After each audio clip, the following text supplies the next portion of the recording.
supuesto.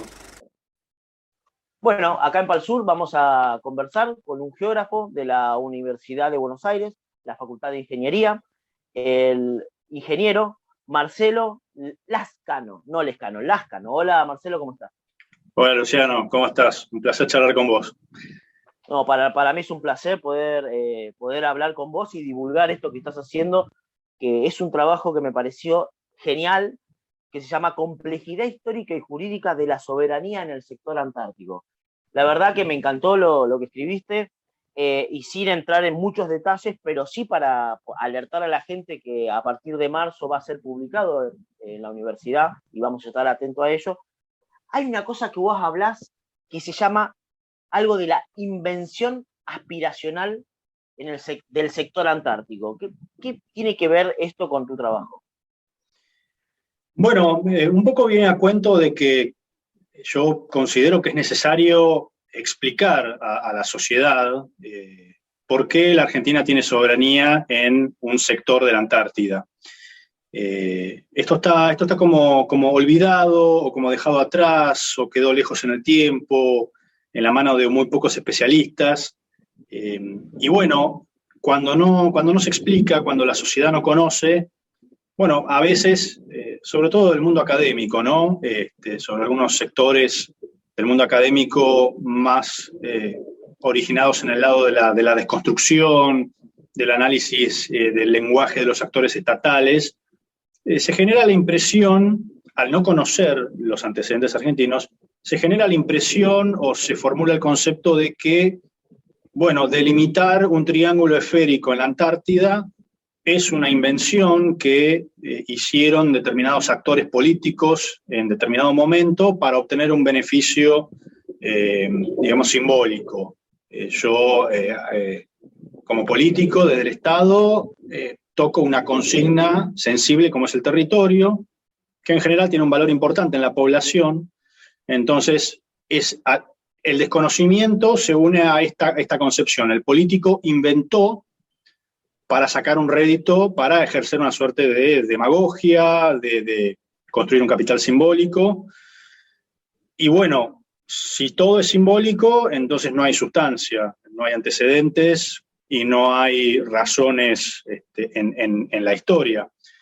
Entonces, bueno, son como las dos caras de la misma moneda. El contenido, los hechos, lo sucedido, la vida material del Estado, no solo de ciudadanos argentinos, sino del Estado, políticas de Estado en esa zona del planeta. Es decir, nuestra historia también ocurrió en esa zona del planeta. Si eso no se conoce, inmediatamente es como que tiende a surgir lo otro. Bueno, cómo es que las reparticiones del Estado usan un mapa que delimita como propio un sector del planeta, pero en verdad, como yo no conozco, bueno, tiendo a atribuir que un actor político inventó eso en algún momento. Claro, vos lo que decís es que a veces lo que decimos, o que suele suceder, decir, no, la Antártida es de todo, y como que la idea de simbolizar en un mapa o mostrarlo o graficarlo en un mapa pareciera como que nosotros no tenemos soberanía sobre ese territorio o no hemos construido soberanía sobre ese territorio y que solamente lo ponemos y que no tiene ninguna validez. Vos hablás de algunos instrumentos para poder brindar la conciencia. Contanos un poco de esos instrumentos que son necesarios hoy para que la gente vea que Argentina tiene soberanía sobre la porción antártica. Bueno, desde finales del siglo XVIII, lo que es nuestro antecedente territorial, que es el virreinato, que fue una estructura territorial existente, organizada administrativamente por el Imperio Español, etcétera, con autoridades constituidas. Esto viene bien recordarlo porque a veces lo lejano es como que se va diluyendo en el tiempo y el virreinato es nuestro primer antecedente territorial. Y hacia finales del siglo XVIII se inicia un proceso económico que es el de la pesca, que eso sucede en todo el mundo, también atañe al Atlántico Sur, y obviamente España, nuestros pescadores, etcétera, se van extendiendo cada vez más hacia el sur del Océano Atlántico. Esto va sucediendo de manera espontánea. Uno de los jalones más importantes, obviamente, es el establecimiento, nuestro establecimiento en Malvinas en 1767, que es el definitivo. que obviamente el establecimiento es para administrar ese sector de los océanos, no tanto por el valor de las islas en sí, que lo tienen, pero en verdad el valor fuerte está en tener una posición para administrar recursos que el Estado español que le eran propios por derecho y además verificado en distintos acuerdos de pesca con las grandes potencias de ese momento. Hay varios, no me quiero ir en ese detalle, pero sí quiero hacer énfasis que esa expansión económica tuvo además repercusiones en el plano diplomático y legal y acuerdos de las demás potencias de ese lejano finales del siglo XVIII. Ese proceso continúa, por supuesto, continúa dirigiéndose hacia el sur, sobre todo porque van agotándose los cotos de caza, y los foqueros espontáneamente fueron dirigiéndose cada vez más al sur. Es de esta manera que los foqueros argentinos llegan a la Antártida, y son los primeros en hacerlo, como testimonia Nathaniel Palmer, quien fue considerado durante mucho tiempo el primer estadounidense, o Estados Unidos considera como la primera persona que pisó la Antártida. Él en su diario afirmó, el diario, esto se publicó en 1907, afirmó que él llegó a la Antártida siguiendo foqueros argentinos. Esto un poco es interesante, este último argumento, porque rompe con esto de la invención que hablábamos recién, ¿no? Porque tenemos a alguien de un segundo país que está describiendo, y además un personaje muy destacado, Palmer fue un personaje muy importante, está destacando que hay una componente, justamente esto que estamos diciendo, el país tiene parte de su historia vivida en ese territorio, tiene una actividad económica, extractiva, y tiene a su vez la regulación de los recursos naturales. En aquella época, entonces vamos sumando elementos, yo lo estoy diciendo muy rápido, pero tenemos esa expansión económica, tenemos los instrumentos internacionales y diplomáticos, y además desde el gobierno de Buenos Aires y después de las provincias, tenemos la regulación de esos recursos naturales. Es decir, tenemos al Estado constatando cómo se hace la extracción y además haciéndola frente a otros estados. Es decir, que eso redobla lo que es el conocimiento internacional que se tuvo en aquel lejano entonces, de que esa parte del globo también constituía nuestro territorio. Creo que es muy importante hacer énfasis en este comienzo, porque ahí está algo que, mirando el mapamundi, es obvio, la Argentina es el país que más cerca está de la Antártida. Por lo tanto, no es casualidad que fuera el primer estado, la primera sociedad en llegar, en extraer recursos y en fijar la estatalidad. A mí me interesa mucho esto, digamos, sacar el tema de lo anecdótico, del pionero, del viajero, de lo literario, del heroísmo. Qué difícil estuvieron en la Antártida cuando las bases eran de madera, lo cual está bien y es un detalle que nos puede llegar a interesar, pero creo que es interesante la construcción de la estatalidad, digamos. Yo tengo una inserción en el escenario internacional, tengo una actividad económica y tengo además control de los recursos naturales. No en 1940, cuando se delimita el sector antártico, sino a principios del siglo XIX. Esto es muy importante porque cambia muchísimo cómo nosotros enfocamos nuestra presencia y cómo ese sector integra nuestro territorio, y también cambia muchísimo la inserción en lo que es el marco jurídico actual de la Antártida, cómo posicionamos nosotros nuestros intereses. Desde una estatalidad construida de manera muy temprana. Eso yo diría que es el elemento. Y vos hablás también de una gradualidad. Eso es importante. Vos en una parte decís que el Estado argentino junto con el territorio antártico argentino son una totalidad orgánica. Y sí, así como desarrollamos nuestras actividades y nuestra vida cotidiana y nuestra economía y nuestro uso de los recursos naturales en el continente americano, este proceso que acabo de describir es exactamente lo mismo, pero en otra zona del planeta. Entonces hubo una expansión por razones económicas, que esto es así sucede de manera espontánea en cualquier parte del globo, la expansión de las ecúmenes. El proceso hacia el Ártico es muy similar y también es más o menos de esta época, no es mucho más temprano. También es siglo XVIII, por ejemplo, Dinamarca estableciéndose de manera definitiva en Groenlandia. Así que no nos estamos alejando de ningún parámetro aceptado internacionalmente, ni en la historia ni en lo jurídico. De forma que esa gradualidad es sencillamente las empresas, las personas van avanzando, sobre todo en zonas donde limitaba la extensión de la civilización, porque a nosotros nos toca estar en el borde del mundo en ese momento. Entonces, para entender esa gradualidad, creo que primero hay que entender esta circunstancia. Nosotros estábamos en el borde de lo conocido, en el borde de lo que estaba ocupado. Y por una cuestión de economía espontánea de los agentes, a los cuales después sigue el Estado, se va produciendo una expansión. Ese borde se va corriendo. Ahí está esa gradualidad. Y es una gradualidad que es muy importante destacar, que es en tiempos de paz. Nosotros no peleamos una guerra, no nos impusimos, no le quitamos a otras personas algo que era. Este elemento es muy importante porque tiene que ver, se ensambla además con el propio concepto de la gradualidad, porque un conflicto bélico hubiera sido un golpe, hubiera sido un salto repentino. Acá, en cambio, tenemos un desplazamiento hacia el sur, gradual.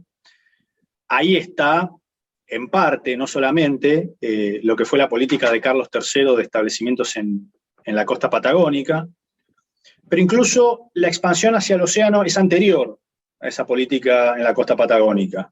Esto es interesante, ¿no? Una nación pesquera como España, con mucha experiencia en esta industria y en los aspectos internacionales que tiene, ¿no? Porque hay pesquerías en las que abrevan varios países, entonces nosotros no nos expandimos al sur de casualidad, ni de forma repentina, ni tampoco de manera artesanal y anecdótica. Por eso esto del heroísmo, de lo anecdótico, puede ser interesante en la literatura, pero a la hora de hablar de antecedentes jurídicos, mucho nos sirve. Nosotros nos fuimos expandiendo de manera pacífica, gradual hacia el sur, y de la mano de una organización estatal, que era la nuestra, que era la de España. Y bueno, ese proceso fue avanzando de a poco, y así se llegó a la península antártica. Un último elemento que tiene esta gradualidad es que, bueno, de alguna manera desluce lo que sería una suerte de primer llegada a la Antártida, digamos. Acá, en Antártida, no podemos hablar de un 12 de octubre de 1492. No sabemos exactamente quién fue el primero, tampoco tiene mucha importancia. Jurídica no tiene, digamos. Los antecedentes de descubrimiento, hay mucha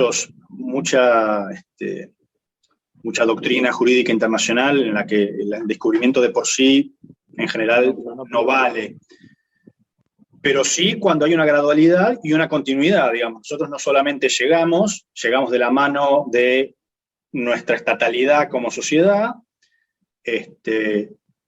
sino que además llegamos controlando los recursos naturales, digamos. Nosotros llegamos como una estructura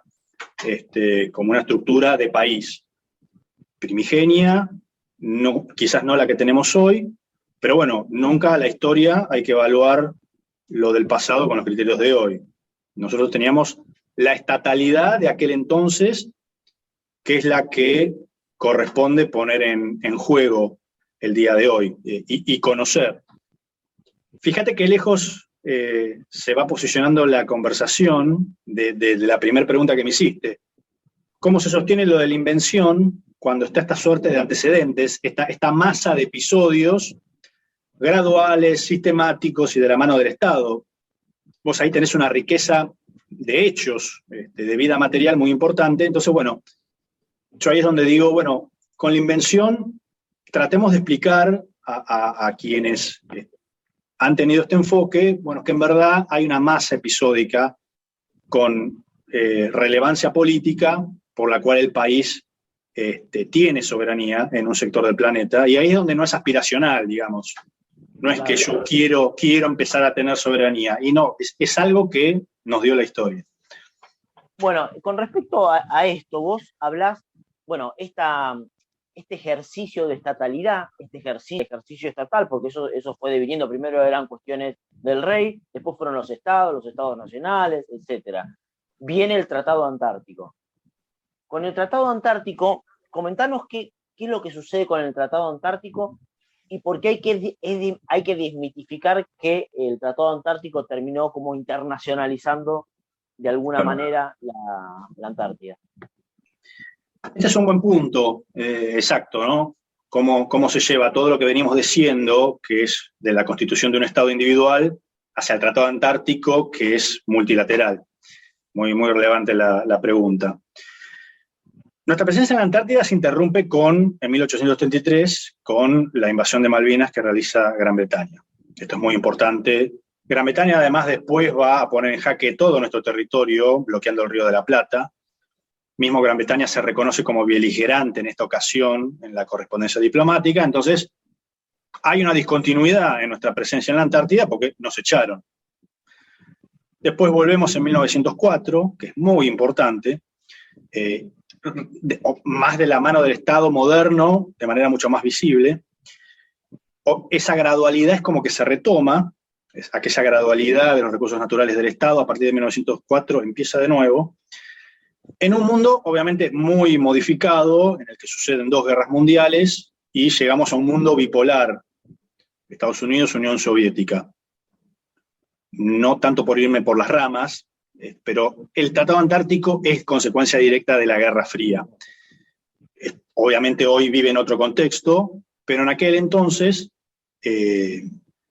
se produce escenario geofísico internacional, hay 12 países que establecen bases por un año, después deciden mantenerlas. Ya había habido intentos de hacer un tratado internacional para dirimir la cuestión antártica. El primero en proponer uno fue la Argentina, que lo hizo con Gran Bretaña y con Chile, que este antecedente es muy importante. Estados Unidos después tomó la posta, y bueno, con el objetivo principal de, tanto para Estados Unidos como para la Unión Soviética, y en esto están de acuerdo todos los actores, con el objetivo de tener acceso a todo el continente, que ninguna zona del continente pueda convertirse en área de ensayos nucleares, un poco con ese objetivo, para ese objetivo, digamos, se volvió útil el acceso libre al todo el continente con objetivos científicos. Es como que las dos consignas requerían esta movilidad libre, que es la principal cesión que hace nuestro país al insertarse en el Tratado Antártico,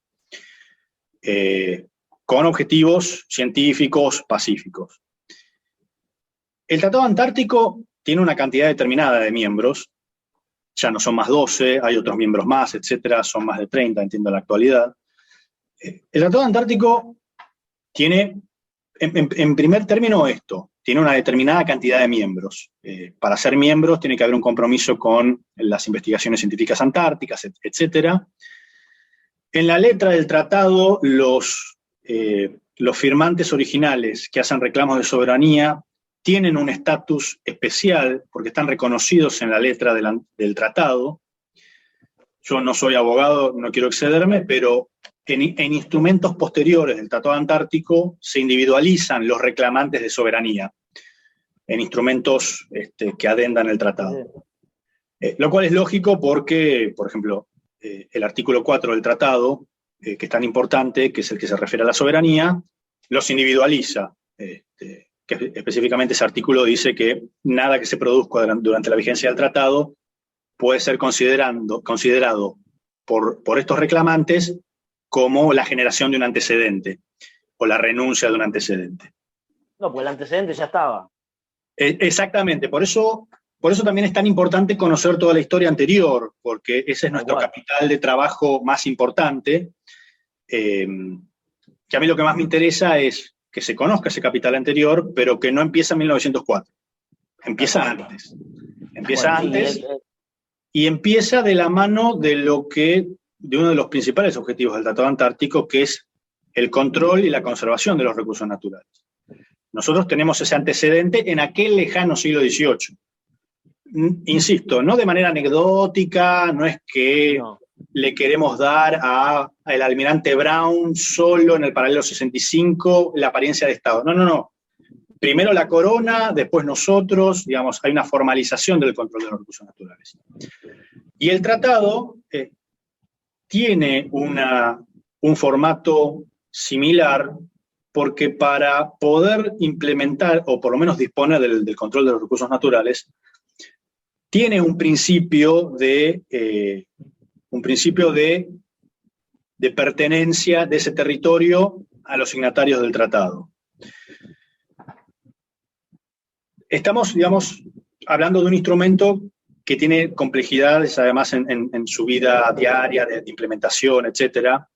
Digamos que para este momento de la historia es importante para la Argentina ser parte del tratado y estar en el tratado, y es probablemente la mejor manera en la que puede enfocar la cuestión en este momento. Ahí es donde está la complejidad de esa soberanía que es anterior, empieza a ganar grados de complejidad. Nosotros creo que dentro del Tratado Antártico tenemos una preeminencia porque somos, creo que, sede del Tratado Antártico, ¿puede ser, si no mal no me equivoco? Nosotros somos sede de la Secretaría del Tratado Antártico. Después el tratado tiene otros instrumentos con sede propia. El sistema del Tratado Antártico, claro. Claro, tiene como varias sedes. Por eso nosotros tenemos la Secretaría, que más que nada entiendo que tiene que ver con la organización de los encuentros, que creo que son anuales, de las partes consultivas, etc.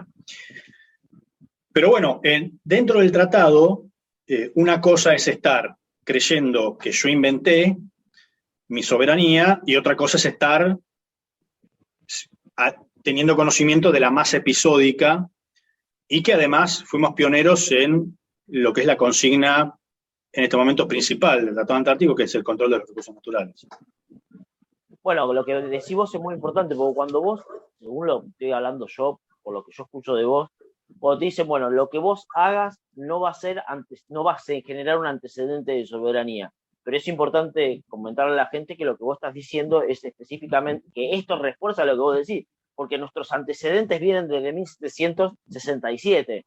Es decir, nosotros venimos gestionando desde 1967 y nosotros cedemos en el año 1957 una porción es decir, cedemos para que el Tratado Antártico pueda lograrse y no se geste esto que estabas hablando vos, de que en este mundo bipolar se genere un conflicto en base a ese territorio. Claro. Entonces significa que cuando te dicen lo que venga no puede significar un antecedente, es porque los que están firmando tienen sí antecedentes. Nosotros tenemos antecedentes. Entonces, exacto. El tratado es posible porque los países que tienen antecedentes deciden ceder. Y por eso se convocan los países que se convocan, digamos, porque tienen algo sobre la mesa. En este contexto vos hablás del Ártico. Comentanos un poco por qué metés el tema del Ártico hablando del Antártico.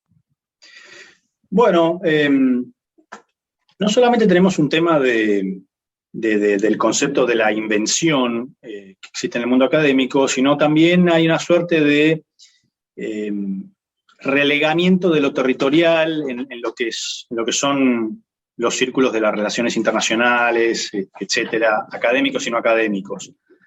Lo territorial en nuestra historiografía en general no es muy fuerte, no tenemos una conciencia territorial importante. Por ejemplo, en Brasil hay una noción muy clara de continuidad entre lo que es el Estado actual, independiente, y lo que fue la administración de la corona.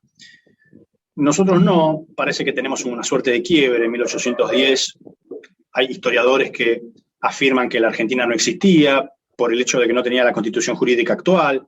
Entonces, en eso entra una relativización del territorio, porque es lo más material y lo que necesariamente tiene una continuidad en el tiempo. Lo jurídico puede cambiar, la población, etcétera, pero en el territorio tengo algo material que necesariamente es continuo. No solamente el territorio físico puro, sino también el sistema de ciudades, la economía, digamos. Nosotros tenemos un armazón urbano que ya existía a finales del siglo XVIII. Tenemos además un Atlántico Sur que, bueno, también existía. esto parece como que llega debilitado, parece que llega al mundo actual, que bueno, tiene consignas que yo diría, sí, efectivamente, están mucho más en el plano inmaterial. Vivimos en un mundo del conocimiento, de la tecnología, donde las distancias en muchos casos han sido relativizadas, así que es lógico que quizás pueda estar un poco en jaque lo territorial. Se combina que además en nuestro país no tenemos una conciencia territorial fuerte, ¿no?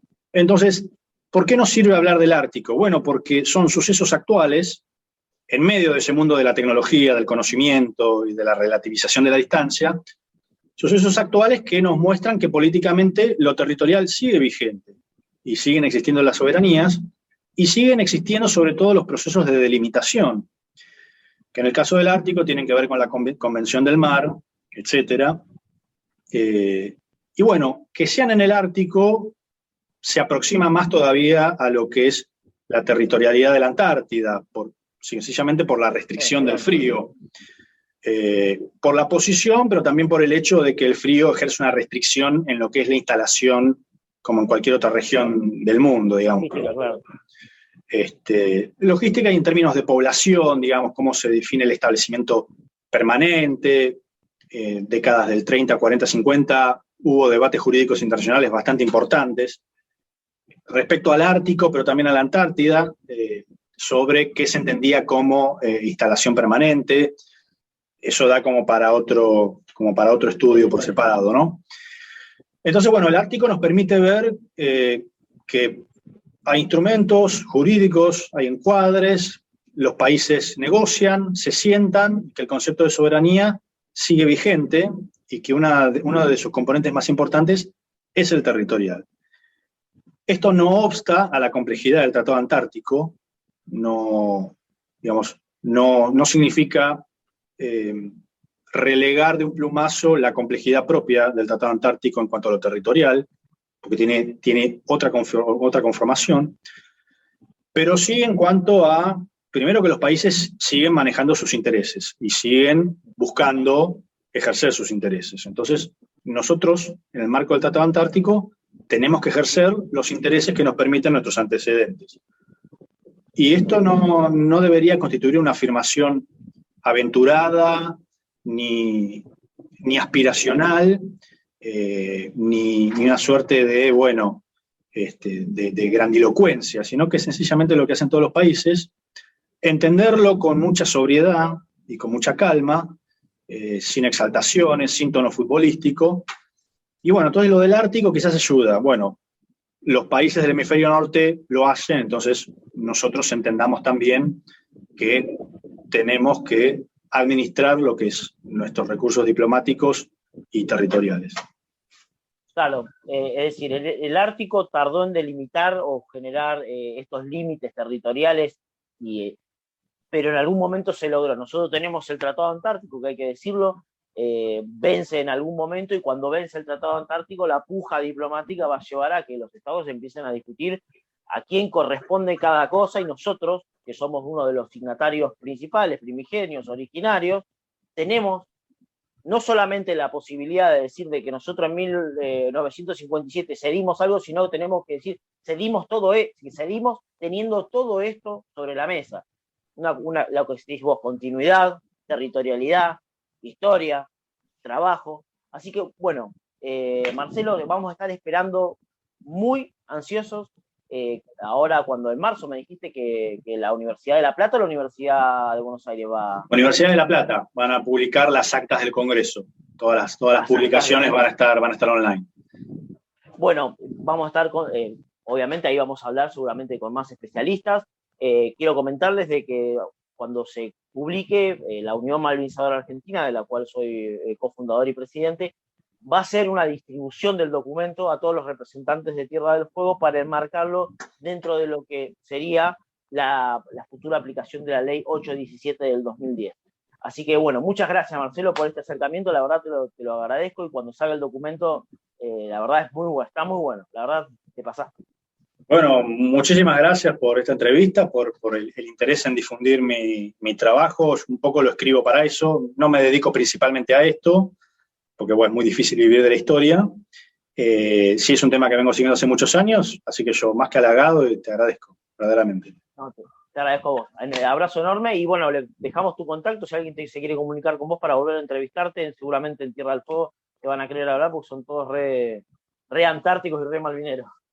Sí, yo con gusto. Mi mail, bueno, vos lo tenés, mejlascano@yahoo.de. Así que con gusto. Bueno, muchas gracias, Marcelo. Abrazo enorme. De nada.